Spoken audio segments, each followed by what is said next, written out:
I've ever seen classes do in the background of a countdown, so way to go, everybody. My name is Jesse, and I'm your virtual adventure guide here with Exploring by the Seat of Your Pants. I know we've got some of my favorite teachers in the world joining again today, and so welcome back to all you exciting students. But if you are new to joining us, we are all about bringing conservation, adventure, and science into classrooms around the world, and it's our final month. We are in like our final few weeks of broadcast, and it has been crazy. If you guys have been joining us, I think we've done over 150 programs since September 12th alone. So it's been a wild, crazy time, and I really appreciate you joining us as we continue to showcase and celebrate some of the world's coolest scientists and explorers from around the globe.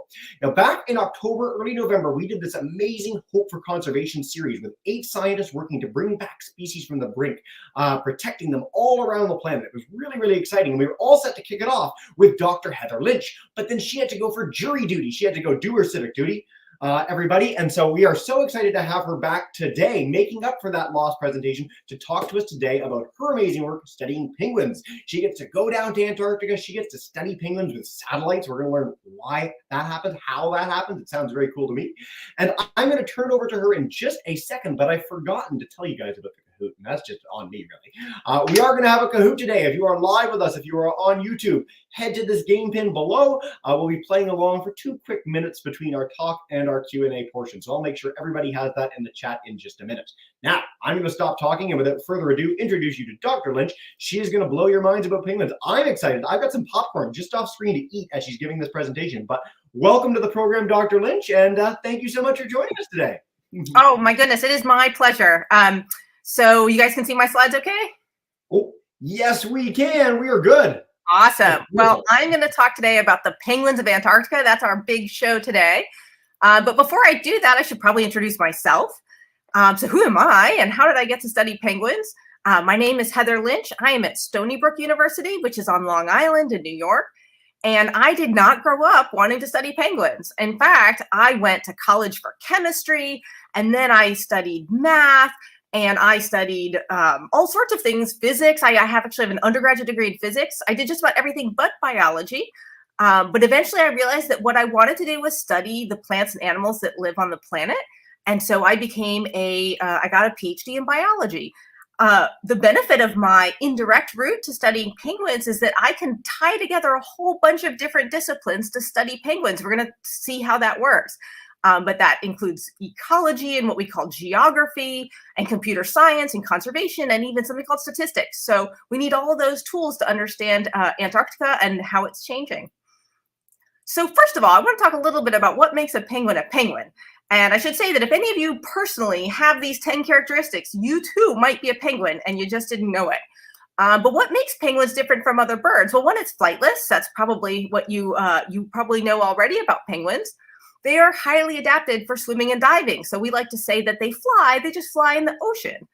They are widely distributed throughout the southern hemisphere. So not just in Antarctica, as we'll see. And they have solid bones so that they can dive well. They have these tiny little legs that are set way back on their body so they can walk. And they have these short, stiff feathers that help keep them dry and warm. And as you'll see in the pictures on the bottom, they all have a very characteristic look because they have dark on their back and they have white on their stomachs. And the reason is that this helps them camouflage from predators. So predators looking down just see their black backs against the ocean, and predators looking up just see their white tummies against the white sky. And so they're hard to see in the ocean. They lay just 1 or 2 eggs, and they're highly monogamous. So once they find a mate, they tend to mate for life. So they have very high rates of what we call mate fidelity. They stick together for years and years. And they are very long-lived. They can live, some of these penguins can live 30, 40 years in captivity. So they really, if they can survive into adulthood, they can live a really long time. So these are the 10 characteristics that we think of being really characteristic of what makes a penguin a penguin. But the penguins I'm going to be talking about today are Antarctic penguins. And in fact, there are just 4 penguins that really call Antarctica home. And these are them. So the classic black and white tuxedo penguin is called the Adelie penguin. Adelie is the name of a woman, so that's a woman's name. It has the accent. Gentoo penguin is the next one that we're going to talk about. The Chinstrap penguin, which has this really characteristic black chin strap. And then maybe the one you know best of all is the emperor penguin. And the emperor penguin gets a lot of attention. It's a pretty remarkable animal. Despite what you might think, actually most penguins don't live in Antarctica. Antarctica only has about 4 species of penguins compared to about 17 globally. So only about 25% of all the penguins actually live in Antarctica. Now we're just gonna talk a little bit about where these guys live. The Gentoo penguin, if we start kind of in the most northern of the Antarctic penguins, it lives in this vast ocean that divides South America from Antarctica. And on all of these tiny little islands down here in what we call the roaring 40s, where the wind just sort of roars faster than you could imagine, they eat krill. Krill is like a tiny little shrimp. Most all of the Antarctic penguins eat krill. They are only about 400,000, about 387,000 of these penguins, which sounds like a lot, but it's not nearly as many as the Chinstrap penguin. So the Chinstrap penguin also lives out on these islands in the ocean. It lives on the Antarctic Peninsula, but there are almost 8 million of these Chinstrap penguins in the world. Even though their range is quite small, they occur in these enormous colonies. Now we've got the emperor penguin, again, the biggest and the most famous of all the penguins. It lives on the ice, it breeds on the ice, it eats fish and it eats squid and it eats krill. And here there's only about 200,000 emperor penguins in the world. And then our most southern penguin of all is the Adelie penguin. And there are about 4.5 million of these Adelie penguins. Again, the kind of classic black and white tuxedo penguin that you might think of. Now, protecting penguins requires that we monitor their populations. We need to know where all of these penguins are. We need to know how many there are, if their populations are changing. But it turns out counting penguins is really hard for a bunch of reasons I'm going to talk about. So this is one of my students, Noah Stryker, former student, counting all of these Chinstrap penguins. And you can just imagine if your job was to count all of these little chicks in front of you, how would you even begin to do it? So one problem is that penguins all look alike. They certainly look alike to us. And these chicks, if we're counting chicks, they run around. So that presents some challenges. How we do this is we count the sort of old-fashioned ways, just to count them one by one. We literally, we count them like you would count people going into a baseball game. We have these handheld clickers that Noah's showing us here. And we just go 1, 2, 3, 4. It's pretty slow and steady work. And then we write that down in a little notebook like I'm showing you here. And this is on special paper called Write in the Rain paper that can get super wet, and it still works because the Antarctic, if anything, is very wet. So it's like the worst snowy, sleety day ever. And you're trying to do science out there counting one by one. So that's pretty hard. Another reason studying Antarctic penguins is hard is that there's a huge ocean called the Southern Ocean between South America and the Antarctic Peninsula. Not only is it an enormous ocean, but it's the roughest, toughest waves in the world. So you will have waves as high as an entire office building, and your little ship is going up and down these waves for several days before you get from South America to Antarctica. So getting there can be a real challenge. Then once you're there, you have to worry about other things like this Antarctic skua that's in the middle of attacking me. Here I am, just trying to count all of these Gentoo penguins here. And this skua that eats penguin eggs for dinner is like, hey man, get out of my space. I don't like you being here. And so occasionally we have to worry about skuas. And sometimes even accessing these colonies can be enormously difficult. Chinstraps are the ultimate climbers. And you can see that here we have a Chinstrap penguin colony that's right up this sheer cliff. And here we have a researcher that's having to climb up this cliff to try and count all of the penguins and all of the penguin chicks that are at this colony. You can just imagine how hard that is. And sometimes there are just too many penguins to count. So this particular colony is just a small, well, this picture is just a small part of an enormous colony in the Southern Ocean called Zavodovsky Island. And there are over 1 million penguins breeding on this island. And if you look really carefully at your screen, particularly right down at the bottom of the picture, what you'll notice is that there are 2 different kinds of penguins here. We have the Chinstrap penguins we've already met with the black strap under their chin, but we also have the macaroni penguin. The macaroni penguin is the ones with these yellow tufts of feathers right up on the top of their head. Now you can imagine that now it becomes even harder to count this colony because we have to figure out which ones are macaronis and which ones are chinstraps. So sometimes just the sheer numbers make this really difficult. So what do? Well, one of the things we can do is we can take advantage of something very special among penguins, which is they poop a lot. And their poop is pink, which is kind of crazy. So when the penguins are there incubating their nests, penguin poop is called guano. This guano builds up in this giant puddle of guano that is exactly the same size and shape of the colony itself. So there were some physicists at Antarctica. They were overwintering and they were very bored, and they worked out the whole physics of this. You can see in the lower right-hand picture. Well, that guano does not get very far from the penguin that produced it. And so these stains can get so big and they're so pink that we can actually see them from space. And so we can work out how big is this colony from space. And from there, we can estimate, well, how many penguins do we think are nesting inside there in order to make a stain on the ground that's that big? So it turns out that this is amazing because suddenly now we can study penguins, not just by ships. We don't have to get there. We can look down from space and we can see all the places where there are penguins and all the places where they're not penguins. And this has radically changed our ability to monitor all the penguin colonies in Antarctica. Now, what does this actually look like? So this is just an example of an image. And if you were a penguin scientist and you did this all the time, you would be able to see that there's this guano, that kind of peach pink, blob right by the water. And that peach blob by the water is the penguin colony itself. So we can actually draw a line around the edge of the colony and work out how large the colony is. Now, these satellite images are incredible because every pixel, if we zoomed in to this picture, every little pixel on that picture is only 31 centimeters on the ground. So that's only a little bit bigger than your regular old piece of paper that you've got there in the classroom. That means that anything that's about the size of a piece of paper or larger, we can see in Antarctica from satellites. And that includes not just penguins, but also things like seals and whales that I won't have time to talk about today. But we can use satellites to study all of those things now in Antarctica. Now, we use satellites to actually discover new colonies that we didn't know were there. So there's a place called the Danger Islands, and you can kind of imagine, well, I wonder how they got that name. Well, it's because it's super dangerous to go there. The Danger Islands are covered in sea ice, and it can be difficult for ships to get in and safely move around these islands. We discovered that there were these huge penguin colonies in the Danger Islands that no one knew were there before.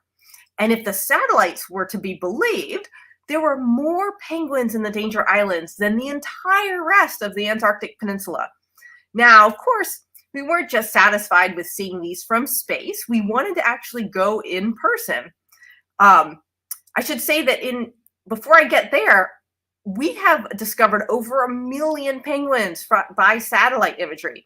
So this has been a technology that has radically changed our ability to track these populations, even in remote places. So we got to the Danger Islands with a big expedition with a number of other universities. And what we did once we got there is we used drones. Now, many of you might know of drones, or you've seen them, or maybe even you have one at home. They're pretty cheap at Best Buy. These drones are only about this big, maybe the size of your lunchbox, and you can fly them over these penguin colonies, and you can take pictures down on the colony. And each of those little black dots that you see in that picture is an individual penguin sitting on a penguin nest. And so we can use those pictures to count one by one how many penguins are at that site. And using drones, we're not limited by our own ability to count in the field. We can actually survey a big island of penguins in just a couple of hours' time. And then we can take all that imagery back to the lab and get a really good count of how many penguins are there. Now, this drone imagery is even higher resolution. So every pixel is about the size of a penny. So that really gives us a lot of information about these colonies. So I'm just going to play this video for you here on the right. This is one of the largest Adelie penguin colonies in the entire world. This is a place called Heroina Island. You can see our research team there in the red coats. And each of those little black dots is a penguin sitting on its nest. This colony goes as far as the eye can see in every direction. Again, one of the largest Adelie penguin colonies that we have in the world. And this drone technology allows us to get these unbelievably detailed pictures of where these penguins are on the landscape. Now, we can actually do a little bit better than even that, in that we can use this drone imagery to make a three-dimensional model of these islands. And I'm showing you a little bit of that on the lower left-hand side. And that allows us to study why penguins are there, but not in other places. Which are the sites that penguins like to use for building their nests? We're trying to understand that better. Penguins want their nest to be, we think of their nest being high and dry. So they don't want water leaking into their nest and getting their eggs and chicks all wet. So there's this, relationship between the terrain and where the penguins are settling. Now, what are the things that we're concerned about? Well, one of the big things that we're concerned about is climate change. And I'm sure you've heard a lot about climate change in this series, or in the news, or something that you've covered in science class. But the Antarctic, particularly the Antarctic Peninsula, which is that part of Antarctica that gets us close to South America, is one of the most rapidly warming places on the planet. So we've already seen 9 degrees Fahrenheit warming in the middle of the winter, which is a huge amount of warming in just the last 80 years. So what does that mean for penguins? Do penguins like it warmer, or do they like it colder? Well, it turns out kind of depends on who you ask. So the Adelie penguins, again, they're the most southerly breeding penguins in the whole world. They like it cold and they like it icy, and their populations have declined on the Antarctic Peninsula. As the peninsula warms up, the Adelie penguins, their populations have declined. But the Gentoo penguin is a sub-Antarctic species. The Gentoo penguin likes it a little bit warmer. So as the peninsula gets warmer, the Gentoo penguin population has exploded, and they've moved into the Antarctic Peninsula further south every day. So what we have is a mix of what we call climate change winners. We have Gentoo penguins are a classic climate change winner, and climate change losers. And Adelie penguins and the emperor penguin is another one whose populations are really going to suffer under climate change. Now, what gives me a lot of hope is that where the ice is still abundant, the penguins are abundant too. So we did a big expedition with Greenpeace to a place called the Weddell Sea, where there's a lot of sea ice, and it turns out there's still a lot of penguins. So this was a nice story written up in the New York Times this last spring on this big expedition we did last year. And so it was really nice to see that in some parts of the Antarctic Peninsula, on the eastern side where it's still super cold and it's super icy, the Adelie penguins, their populations are very healthy, and they haven't changed even over the last 40 or 50 years. So that was great news. What else gives me hope is that we know that marine protected areas can help protect penguins. So if we can protect penguins from krill fishing, if we can keep people from going in and fishing all their krill, then the penguins can still be really successful because they can find enough food. And our discovery of the penguins in the danger islands caused an expansion of the proposed marine protected area on the Antarctic Peninsula. So it was great. We discovered all these penguins needed protection, and the policymakers said, you know what, they do need protection, and they decided to expand the proposed marine protected area to try and protect the danger islands, which is really, really exciting. So there are all sorts of opportunities for you guys to learn more about penguins. Our expedition to the Danger Islands was featured in Science in the News, and we've done a couple of stories for National Geographic Kids. Now, I don't know if any of you guys are fans of the Explorer Academy series. My daughter's a big fan of the Explorer Academy. If you are, you should definitely check out the latest one, The Dragon's Blood, which also features our expedition to the Danger Islands. And so it was really exciting to have our research in such a great series here by National Geographic. So I would encourage you guys to go get the latest volume if you have not completed your series. So how can you guys help or get involved? Well, it turns out that we have a whole penguin detective program that kids all over the world are getting involved with. In fact, I just got an email from a 10-year-old in Ohio today, and she had discovered some new penguins, and I need to go check it out. So how do you do that? Well, first you go to penguinmap.com. Not too hard to remember. And then there's a button at the top called Contribute. So you can see that blue arrow. Now just click on Contribute and you'll get to this page here. And it says you can be a penguin detective and contribute to the mapping application for penguin populations and projected dynamics. We call that mapped. So what do? Well, you can see that we have these KML files here. You just download those files and open them up into Google Earth. Google Earth is totally free. You guys might have played around with it already. And you can see where all the penguin colonies are in Antarctica. Now, we also teach people, what does penguin guano look like? We have a little tutorial, what do guano stains look like? And now you know everything that we know, and you know what guano looks like, which means that you can fly around Antarctica looking for guano that we don't know about. And because imagery is constantly being updated in Google Earth, and colonies show up unexpectedly in the strangest of places, you might discover a penguin colony that we've never seen before. And we've seen that just a few times recently in the last few years, that someone emails us. Last week, someone emailed me about a location that was not known to have penguins. And then that very day, I had one of my students in Antarctica, staring at those penguins. And they said, yes, there are penguins here. And we didn't know they were there. So we really did discover something new, thanks to all of you guys out there helping us be good penguin detectives. So you guys can have a lot of fun looking around. And if you find anything, you can contact us. The email address is there. It's just info@penguinmap.com. So I absolutely get back to kids. If you find something, let me know, and I'll tell you, what we know about that location. Or if we don't, I will have my folks go out and look for it in Antarctica. So we're in Antarctica from about November to February of every year. And so with that, I'll take any questions that you guys might have. But thanks so much for all your attention. Oh, Heather, that was like a perfect presentation. That was so much fun. I'm going to make sure all our classes have penguinmap.com, have the Explorer Academy, so you guys can check out all those resources at the end. But for now, what we're going to do is do our little Kahoot together. So I'm going to pull this up on our screen. For those who are new to Kahoots, the faster you answer, the more points you get. Now, you don't win anything, but you do win Heather and I's everlasting respect. And so that is worth quite a bit, actually. And she'll follow up even that much faster if you do it. The game pin's on the screen. So we've already got 34 of you in the Kahoot, which is spectacular. But just join in kahoot.it with that game pin. I'm going to get us started in a second, and we are going to dive in. I'm hoping that a person with a name that is penguin wins our penguin Kahoot, but we're gonna have to see how that goes. Okay, here we go. I'm going to dive in with our first question, and then I'm going to come to Mr. Chris's class first. 4 questions for Heather when we're done our game together. Let's do this thing, folks. All right. Okay.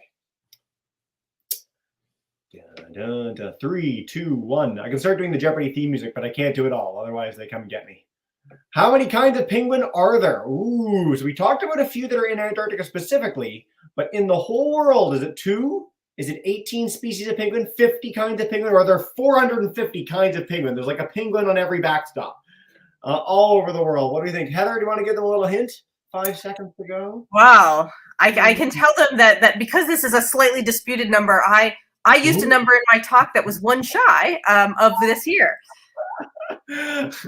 Science, like, this is half the joy of science. So for our students, every scientist will fight over the number of species there are. There's a name for this called lumpers and splitters in like the world of biology, which is very exciting. But most of you got our closest one, whether it's in dispute or not. So Prairie New takes our lead. Way to go, diving in with our second question. True or false? I need to harp on this in every program. Penguins and polar bears hang out. True or false? Do polar bears eat penguins? Do the penguins team up on the polar bears and ride on their back? Do they ever run into each other at all? 39 answers so far. What do we think? Did you show any polar bears in that presentation, Heather? I did not show any polar bears. What is amusing is that sometimes I show a map. Some of the earliest maps of Antarctica do have polar bears in Antarctica, but that speaks to their, let's say, how much of the continent had not been explored. So there are no penguins and polar bears do not hang out. Nope. They would not be best friends forever. If they did hang out, it would not last.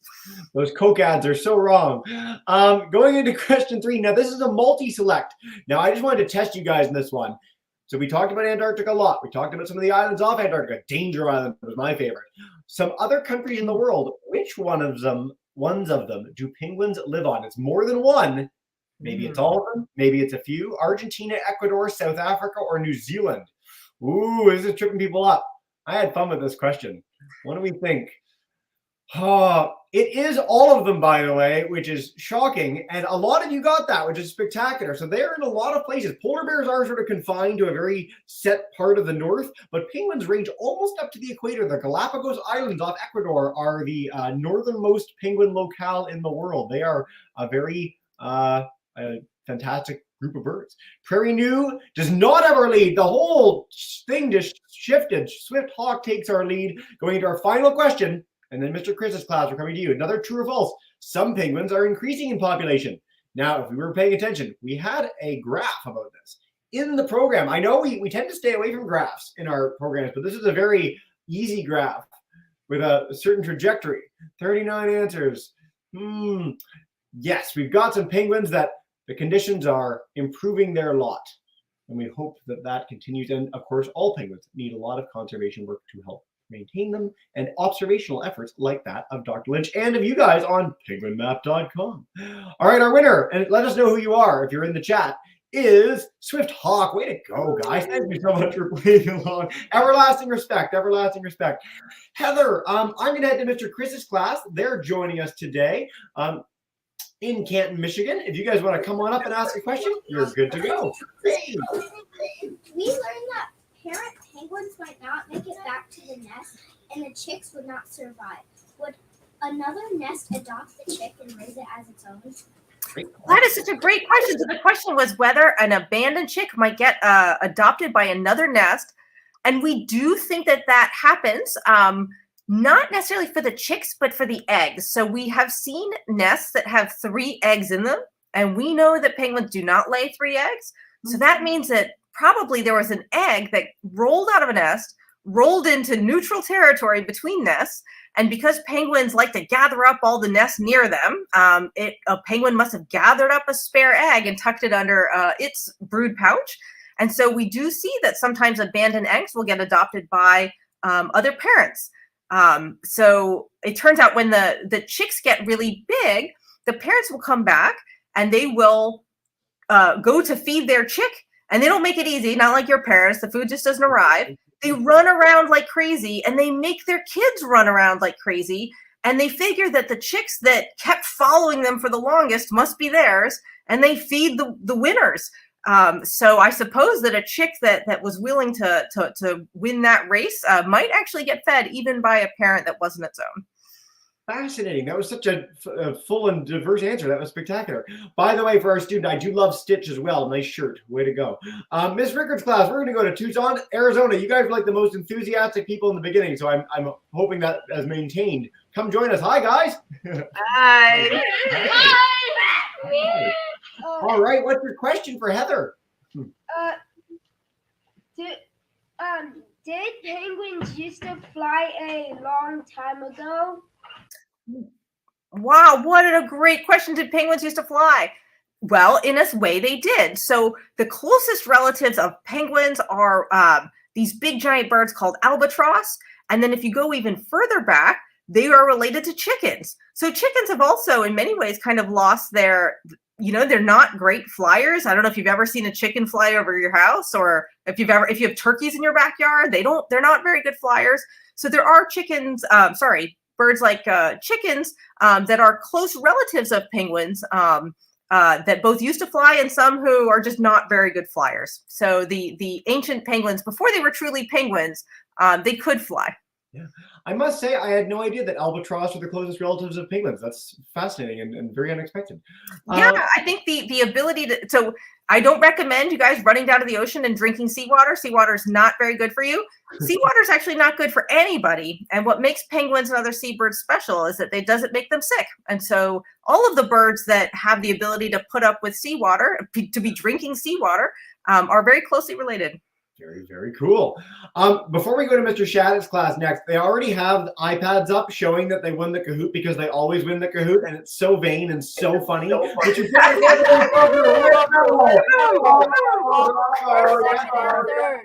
way to go, lady. Let's take a question. I just want to say we also had 5th, 6th, I don't know about 7th, but we had 7 and 8. So we just have 4. That's it. Okay. Well, your question for us. I was just wondering, how many years were you in school for? Because like you went to a whole bunch of different college classes. Oh boy, I did. So I went to 4 years of undergraduate school, and I studied physics, and then I went to graduate school to study physics, and then I switched to biology. So all in all, I was in graduate school for another 6.5 years. So after I left high school, it was 10.5 years of school, and then you do what's called a postdoc, and that's another. It's not really school, but you're not really on your own either, and that was another 5 years for me. So it was over 15 years between when I graduated college and I graduated high school and when I was finally on my own as a penguin researcher. I've got 2 notes in this because I love when people ask this question, and I love when scientists answer with such a long thing, because I remember being in like grade 8, grade 10, and that was like so alarming to me to think that I'd go to grade 12 and then I'd be in school that long. But when you are in school after your undergraduate degree, you're doing the work that you want to be doing. When you're doing a master's, a PhD, a postdoc, you get the chance to do the stuff that you want to be doing. And then for the rest of your life, you get the opportunity, like Heather, to go to Antarctica, to do what she loves to do, to partner with people all around the globe and do amazing things and be fulfilled working with colleagues globally, which is really, really exciting. So you get to play for the rest of your life if you dedicate your time to school that way. And it's not for everybody. 20% of the people in this broadcast are going to go on to do graduate degrees. It's still a fairly uncommon thing, all things considered. But if it is something that you're interested in, I pretty much can say every scientist and explorer we've ever had on this program would say it was really worthwhile in the career that they get to have because of it. So, great. Yep. And the best part of my job is that I think of myself as being in school forever because I continually get to learn new things. And that is just so great. It is so great.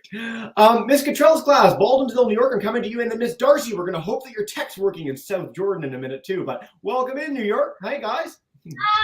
Hi. I was wondering, are penguins afraid of humans? Are penguins afraid of other penguins? Or humans? Oh, humans. Well, so they are afraid of anything that looks like a skua. And so by that, they don't like people over them because they're frightened of anything that's overhead because they think it might be a bird that's coming to eat its eggs or its chicks. So they're not afraid of humans per se. And sometimes if you just sit quietly, they will come up to you and investigate you.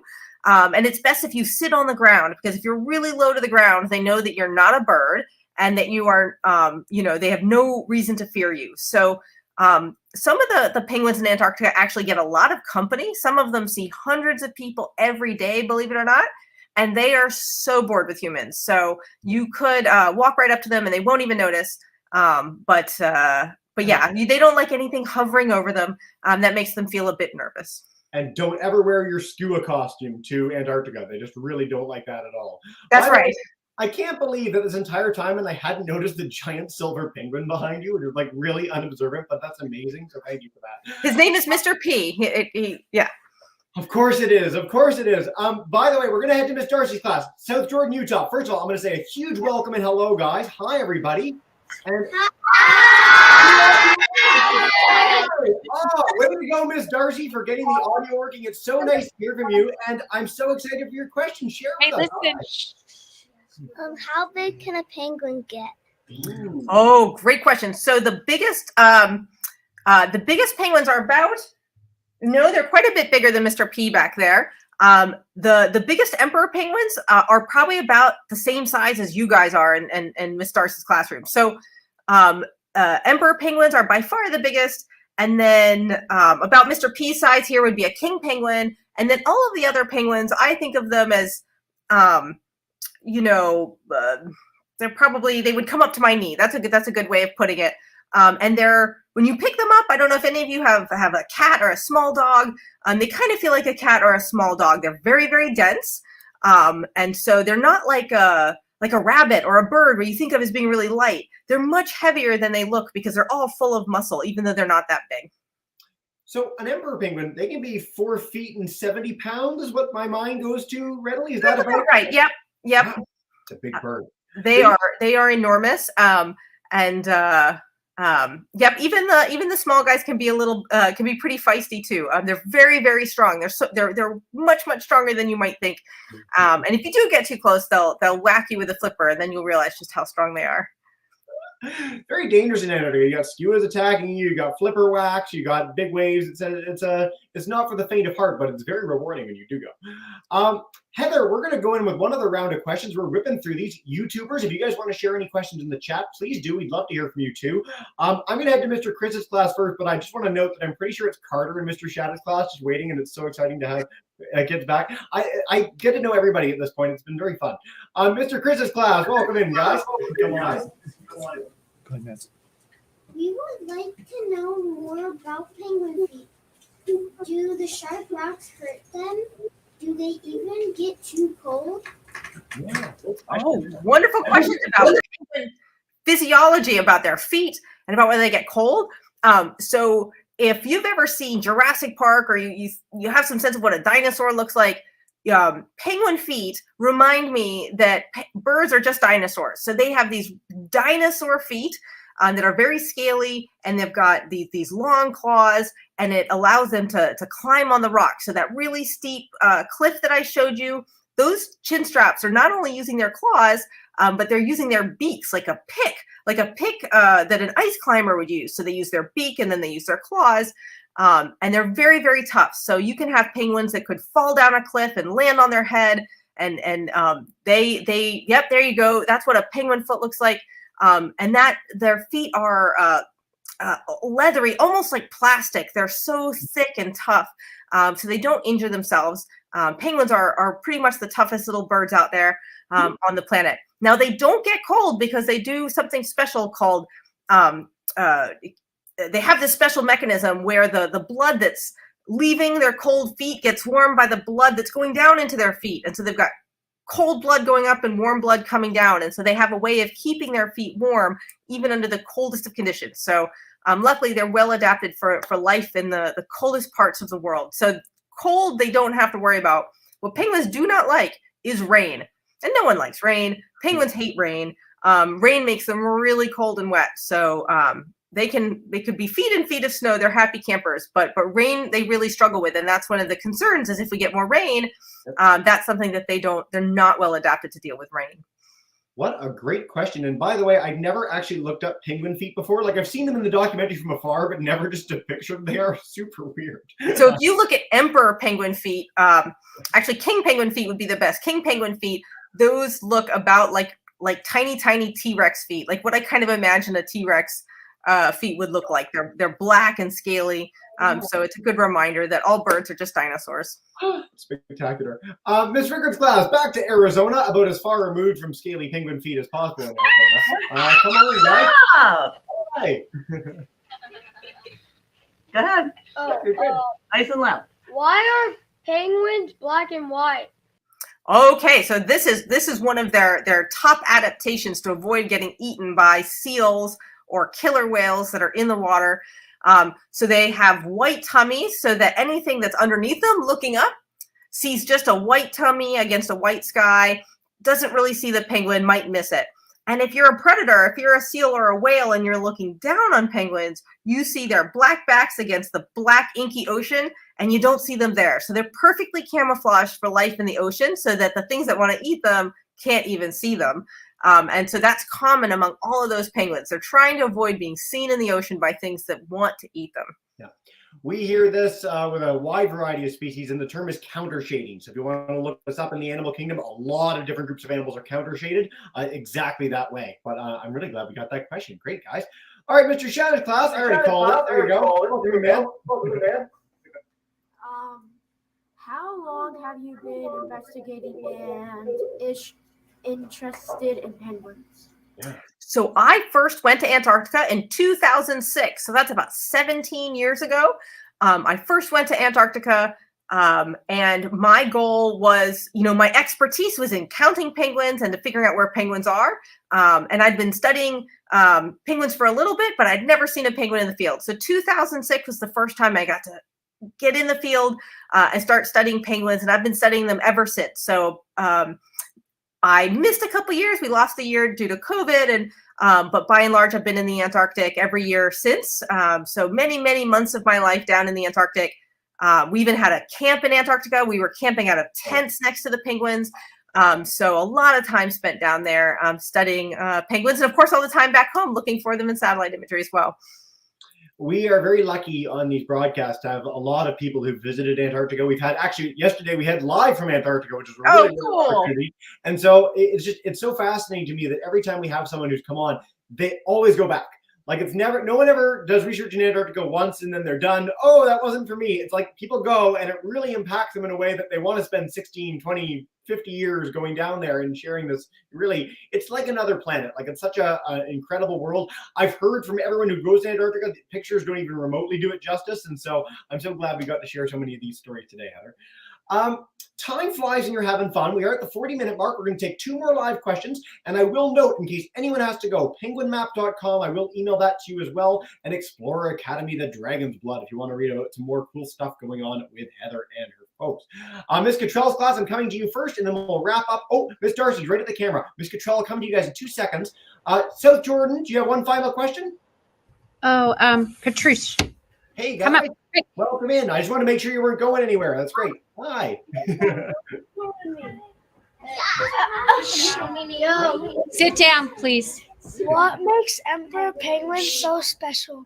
Ooh. Wow. Emperor penguins, they are special not only because they are so big, but they are the only penguin that breeds on the ice. Now, ice is pretty dangerous. Those of you, I know we have a class from Michigan, maybe some other places where you have to be really careful not to walk out on the ice. Why? Because you might fall through the ice and into a lake or into a pond. Penguins have to worry about this too. So they're the only species that actually trust the ice enough to lay their eggs, and they live their entire life cycle. They're on the ice while they're breeding, and then they go out to sea when they're not breeding. So that's one of the things that makes them special. The other thing that makes them special is that they spend the whole winter in Antarctica. They're the only penguin to spend the whole winter in the most southern parts of Antarctica, which means that they have to huddle together. If you've ever seen The March of the Penguins, it's a documentary. They have to huddle together so that they don't freeze over the cold Antarctic winter. So they're there in the cold. It's 24 hours of darkness, and they can't eat anything, so they're starving, and they just sit there and keep their eggs warm all winter. So they have the toughest parental duties on the planet. Just the dads do that. Just the male penguins will incubate through that winter. So they are the hero dads of the Antarctic, and that makes them super special. We should call the broadcast that next time. Hero Dads of the Antarctic. Very fun. Heather, we're going to go for one final question for Miss Cottrell's class, and we'll wrap up after that. But come on in, Baldwinville. Hey, guys. Hi, our school mascot is the Palmer penguin. What species of penguins is your favorite? Ooh, no Oh boy, that's like choosing your favorite child. My favorite of the ones that I study is the Gentoo penguin. So the Gentoo penguin is the one that you're most likely to see if you have a zoo or aquarium near you that has penguins. They're really flexible and relaxed. I think of them as being pretty chill. They're much more flexible about what they eat and when they breed and where they breed, and they kind of just roll with the punches. And so they're the ones that we think of as big climate change winners.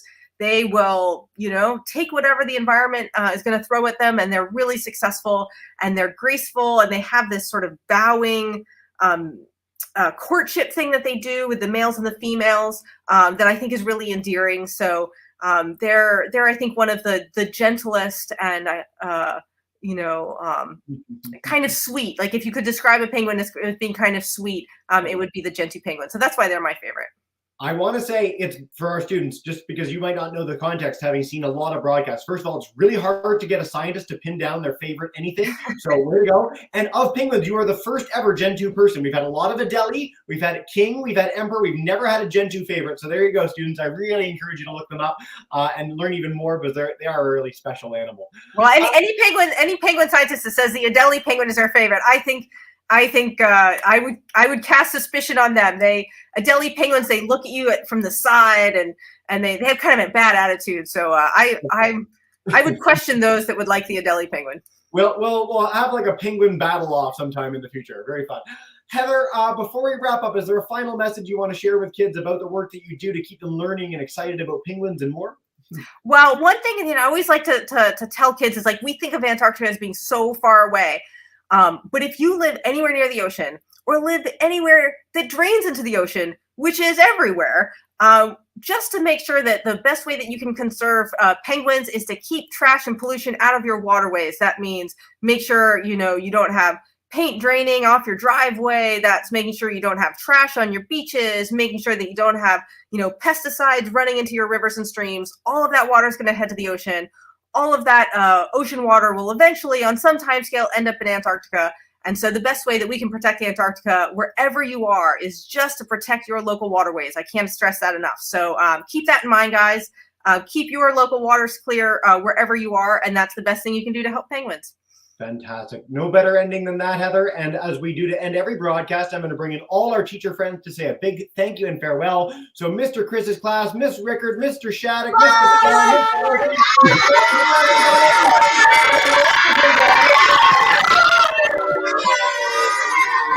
Wow, you guys are